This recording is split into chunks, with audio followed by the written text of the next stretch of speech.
আসসালামু আলাইকুম। আজকে সবাইকে স্বাগত জানাচ্ছি চার্ট অফ অ্যাকাউন্টস শর্ট ক্লাসে। আজকে আমরা দেখব কিভাবে একটা কোম্পানির chart of accounts set up করতে হয়। আমরা ধরে নিচ্ছি আজকে আমরা একটা প্রপার্টি কোম্পানির chart of accounts set up করব। চার্ট অফ অ্যাকাউন্টসটা মূলত কি? চার্ট অফ অ্যাকাউন্টসটা মূলত আমাদের ট্রায়াল ব্যালেন্সের যে লেজার হেড আছে সেটাই আমরা কুইকবুকে বলছি চার্ট অফ অ্যাকাউন্টস। তো চার্ট অফ অ্যাকাউন্টস আপনাকে তৈরি করার সময় আপনাকে একটু সতর্ক থাকতে হবে যেন P&L আইটেম এবং ব্যালেন্স শিট আইটেম দুটো আমরা আলাদা করে করতে পারি, যেন একটি আরেকটির সাথে মিক্স আপ না হয়।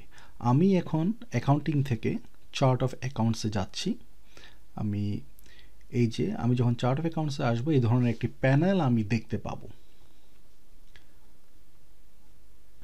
এখান থেকে কুইকবুক নিজেরই একটা by default chart of accounts আছে, আমি সেটি ব্যবহার করতে পারি। আমি চাইলে নিজের chart of accounts CSV file করে ইম্পোর্ট করতে পারি, অথবা আমি নিজে এখানে চার্ট অফ অ্যাকাউন্টস ক্রিয়েট করতে পারি। আমি নিজে একটি চার্ট অফ অ্যাকাউন্টস এখানে ক্রিয়েট করব। তো চলুন, আমি মনে করুন আমি একটি ব্যাংক অ্যাকাউন্ট ক্রিয়েট করছি। সো আমি এখানে সিলেক্ট করছি। অ্যাকাউন্ট টাইপটি আপনার জন্য খুবই গুরুত্বপূর্ণ।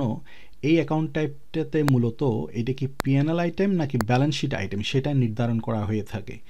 এখানে যদি আপনি ভুল করেন তাহলে কিন্তু আপনার রিপোর্টিং ভুল হবে, আপনার অ্যাকাউন্টস ভুল হবে। অর্থাৎ কোনো অবস্থাতেই অ্যাকাউন্ট টাইপকে ভুল করা যাবে না। ঠিক আছে, অ্যাকাউন্ট টাইপে কোনো অবস্থাতেই ভুল করা যাবে না। এখানে যেটি ব্যালেন্স শিট আইটেম সেটাকে ব্যালেন্স শিট আইটেম হিসেবেই নির্ধারণ করতে হবে এবং তাতে আপনার রিপোর্টিংটা কারেক্ট হবে। আমি আজকে একটা ব্যাংক অ্যাকাউন্ট ক্রিয়েট করছি। সো আমি পুরো অ্যাকাউন্ট টাইপ সিলেক্ট করছি cash at bank and in hand. একটাই টাইপ আছে, এটা ব্যালেন্স শিট আইটেম। এটা সিলেক্ট করলে এটা ব্যালেন্স শিট আইটেমই হিসেবেই সিলেক্ট হবে।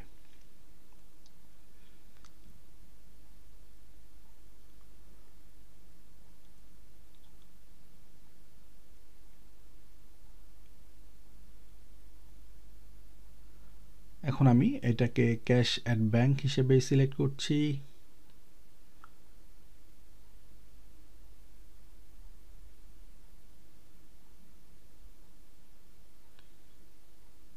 হ্যাঁ, আমি cash at bank in hand select করলাম। এখন ডিটেইল টাইপে আসুন। ডিটেইল টাইপের সময় cash at bank and in হ্যান্ডের 4-5 ধরনের ডিটেইল টাইপ দিয়েছে। আপনাকে মনে রাখতে হবে এই ডিটেইল টাইপে মূলত মোর স্পেসিফিক অ্যাকাউন্টস কোনটা সেটা বোঝার জন্য। কিন্তু এই ডিটেইল টাইপে যদি আপনি ভুল করেন বা রাইট জিনিস সিলেক্ট না করেন তাহলে কিন্তু আপনার রিপোর্টিং কোনো সমস্যা হবে না। এখানে cash on hand, client trust, current, আমার এই ব্যাঙ্ক অ্যাকাউন্টটা কারেন্ট অ্যাকাউন্ট ছিল, আমি কারেন্ট অ্যাকাউন্ট সিলেক্ট করছি। কোনো কারণে আমি যদি ভুলে সেভিংস বা অন্য কোনো কিছু সিলেক্ট করে থাকি তাতে আমার রিপোর্টিং বা অ্যাকাউন্টসের অ্যাকিউরেসি নিয়ে কোনো প্রবলেম হবে না।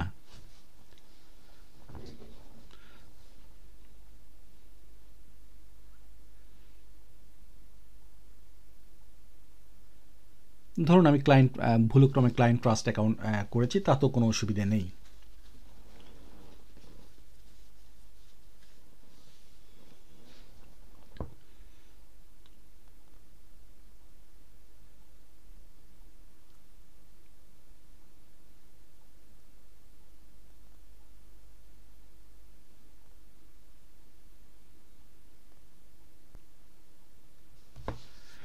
আমি এটা যেহেতু আমার ব্যাঙ্ক অ্যাকাউন্ট কারেন্ট অ্যাকাউন্ট ছিল, আমি কারেন্ট অ্যাকাউন্ট সিলেক্ট করছি। আমি এরপর একটা নাম্বার দেব। আমি আমার বিজনেস ব্যাংকের নামটা দিচ্ছি বিজনেস কারেন্ট অ্যাকাউন্ট, এবং এটার অ্যাকাউন্ট নাম্বারটা আমি সাথে দিয়ে দিচ্ছি। মূলত এই নামটাই আমার রিপোর্টিংয়ে আসবে। এরপর যেটা আপনারা দেখতে পাচ্ছেন এটা হচ্ছে আমার চার্ট অফ অ্যাকাউন্টসের আইডেন্টিফিকেশন নাম্বার। ঠিক আছে, আমি এটার নাম্বার দিচ্ছি 1022। আপনি চাইলে অন্য কিছু দিতে পারেন, তাতে কোনো অসুবিধে নেই। এরপর আপনি ডেসক্রিপশন বক্সে চাইলে আরেকটু ডিটেলস লিখতে পারেন, কিন্তু মনে রাখবেন এই ডেসক্রিপশন বক্সে যা লেখা হবে সেটা রিপোর্টিংয়ে আসবে না। এরপর আপনি সাব অ্যাকাউন্ট দেখতে পাচ্ছেন। সাব অ্যাকাউন্ট নিয়ে আমরা এখন আলোচনা করব না। ডিফল্ট ভিএটি কোড আমি নো ভিএটি দিয়ে দিচ্ছি। এবং আপনি এর নিচে দেখতে পাচ্ছেন ব্যালেন্স। আমি আমার যে কোম্পানিটা করছি সেটি কোম্পানির ফার্স্ট ডে অফ বিজনেস ছিল 1st of January 2019। আমি সেটা সিলেক্ট করে দিচ্ছি। এখানে চাইলে আপনি সেই দিনের ওপেনিং ব্যালেন্সটা আপনি সেট করতে পারেন, তবে আমি পার্সোনালি রিকমেন্ড করি জার্নালের মাধ্যমে ওপেনিং ব্যালেন্স সেট করতে। আমি এখান থেকে সেট করব না।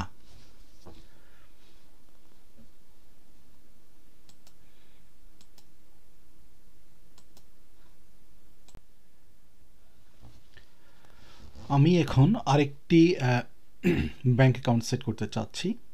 একটু আগে যেটা আমরা সেট করেছি 1022 ক্রিয়েট করেছি, সেটা আপনারা এখন দেখতে পাচ্ছেন। আমি এখন আরেকটি ব্যাংক অ্যাকাউন্ট সেট করব একইভাবে। আমি এখানে ক্যাশেড ব্যাংক কারেন্ট অ্যাকাউন্ট, এবং এই ব্যাংকটার নাম ছিল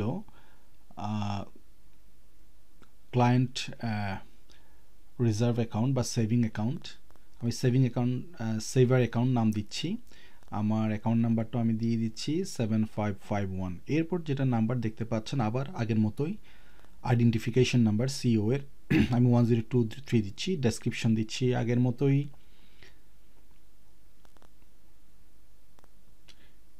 এরপর ডিফল্ট ভিএটি কোড আমি 0 করে দিচ্ছি। আমি ওপেনিং ব্যালেন্সের ডেট দিচ্ছি, কিন্তু খেয়াল করে দেখুন আমি কোনো ধরনের ওপেনিং ব্যালেন্স এখানে সেট করছি না। আমি একটু আগেই বলেছি আমরা এটা জার্নালের মাধ্যমে সেট করব।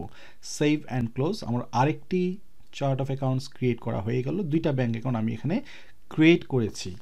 এখন আমি পিএনএল এর আইটেমগুলো ক্রিয়েট করব। তো আসুন দেখা যাক তাহলে। প্রথমে আমরা আবার নিউতে যাচ্ছি। নিউতে গিয়ে আমি আবার অ্যাকাউন্ট টাইপে সিলেক্ট করছি। হ্যাঁ, আমি এখন সেলস সিলেক্ট করতে চাচ্ছি, সেলস সেট করতে চাচ্ছি, সেজন্য আমি অ্যাকাউন্ট টাইপ ইনকাম দিয়েছি। ডিটেইল টাইপে এসে দেখুন আমার এখানে দুটো কাছাকাছি আছে, এক সেল অফ প্রোডাক্ট ইনকাম এবং সার্ভিস ফি ইনকাম, এই দুইটা। যেহেতু এটা প্রপার্টি কোম্পানি, আমি এখানে সার্ভিস ফি ইনকামটাই লজিক্যাল আমার কাছে মনে হচ্ছে। আমি আবারও বলে রাখছি, এই ডিটেইল টাইপে আপনি ভুল করলে তাতে আপনার কোম্পানির অ্যাকাউন্টস অ্যাকিউরেসি কিংবা রিপোর্টিংয়ে কোনো সমস্যা হবে না। এটা জাস্ট কুইকবুক মোর ডিটেল রিপোর্টিং রাখার সুবিধার্থে এটা চালু করেছে। আমি এটার নাম দিয়ে দিচ্ছি রেন্ট রিসিপ্ট বা রেন্টাল ইনকাম। ঠিক আছে, আমি আমার আইডেন্টিফিকেশন নাম্বার এখানে দিচ্ছি 4000। আমি ডেসক্রিপশন একটু লিখতে পারি যাতে আমার বোঝার সুবিধার্থে এই টাকাটা কিসের টাকা, এই পেমেন্টটা কিসের, রেন্টাল ইনকাম। আচ্ছা, রেন্টাল ইনকাম রিসিপ্ট। এরপর আমরা নিচে এসে আমি আপাতত ভিএটি কোড নো ভিএটি দিয়ে দিচ্ছি। এবং আপনি এখানে একটু খেয়াল করলে দেখবেন আমার এখানে কিন্তু কোনো ওপেনিং ব্যালেন্স চাওয়া হচ্ছে না। কেন চাওয়া হচ্ছে না? কেননা এটি কোনো ব্যালেন্স শিট আইটেম নয়। ব্যালেন্স শিট আইটেম না হলে এটার ওপেনিং ব্যালেন্স চাইবে না। ওপেনিং ব্যালেন্স চাইলে আপনি বুঝে নেবেন এটি হচ্ছে ব্যালেন্স শিট আইটেম। এই কথাটা আপনাকে মনে রাখতে হবে।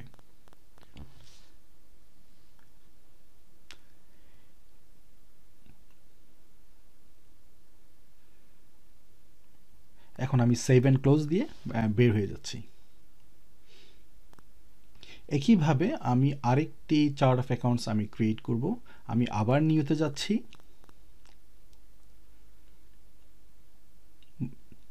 আমি অ্যাকাউন্ট টাইপ সিলেক্ট করছি। আমি এবার চেষ্টা করছি কস্ট অফ সেলস সেট করতে। হ্যাঁ, আচ্ছা, কস্ট অফ সেলস যে পেয়ে গেলাম। আমি আবার ডিটেল টাইপ, এখানে কয়েক ধরনের কস্ট অফ সেলসের কথা বলা আছে। আমি 2 নাম্বারটাকে চুজ করব, কস্ট অফ সেলস যেটা লেবার না, এটা কস্ট অফ সেলস।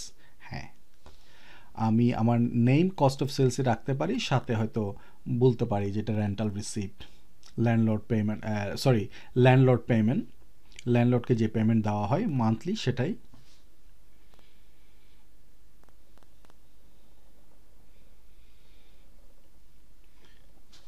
এরপর বরাবরের মতো আমি আমার চার্ট অফ অ্যাকাউন্টসের নাম্বার দিচ্ছি। এক্ষেত্রে আমি 6100 ব্যবহার করছি। আপনি চাইলে অন্য কিছু ব্যবহার করতে পারেন, কোনো অসুবিধা নেই।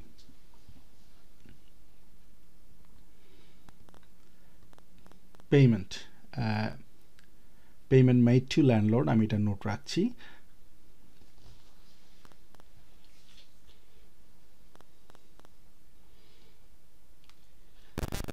এখানেও আমি ভিএটি কোড এবারে এখনকার মতো আমি 0 করে দিচ্ছি, নো ভিএটি করে দিচ্ছি। আচ্ছা, এখনও আপনি দেখেন এখানে কিন্তু আমার কোনো ব্যালেন্স চাওয়া হচ্ছে না, বিকজ এটা পিএনএল আইটেম, সেজন্য আমি সেভ এন্ড ক্লোজ দিয়ে বের হয়ে আসছি। এখন আমি আরেকটা চার্ট অফ অ্যাকাউন্টস আমি ক্রিয়েট করতে চাচ্ছি, তাও পিএনএল আইটেম। আমি আবার নিউতে যাচ্ছি, আমি অ্যাকাউন্টে যাচ্ছি, অ্যাকাউন্ট টাইপে যাচ্ছি,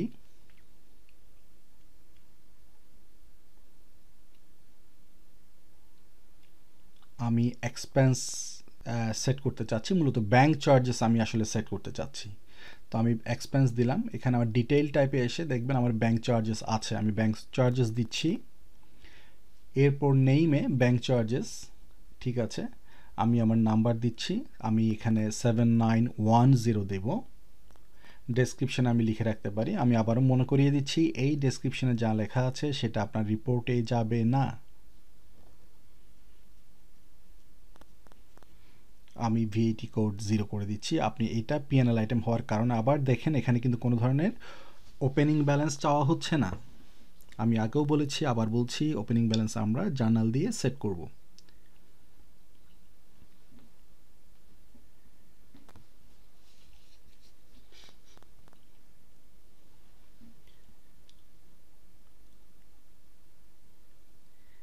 এই ছিল আপনার আমাদের আজকের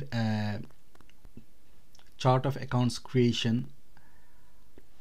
যেই চার্ট অফ অ্যাকাউন্টসগুলো আমার এখানে ব্যবহার নেই সেগুলো আমি চাইলে ইনঅ্যাক্টিভ করে দিতে পারি, যেটা আমার প্রয়োজন নেই। আপনি রাখতেও পারেন, ইনঅ্যাক্টিভ করে দিতে পারেন। যদি আপনি ইনঅ্যাক্টিভ করে দেন সেটা এই প্যানেলে থাকবে না, সেক্ষেত্রে আপনাকে মনে রাখতে হবে ইনঅ্যাক্টিভ করার আগে মেক শিওর করতে হবে সেই যেটাকে ইনঅ্যাক্টিভ করবেন তাতে যেন কোনো ব্যালেন্স না থাকে।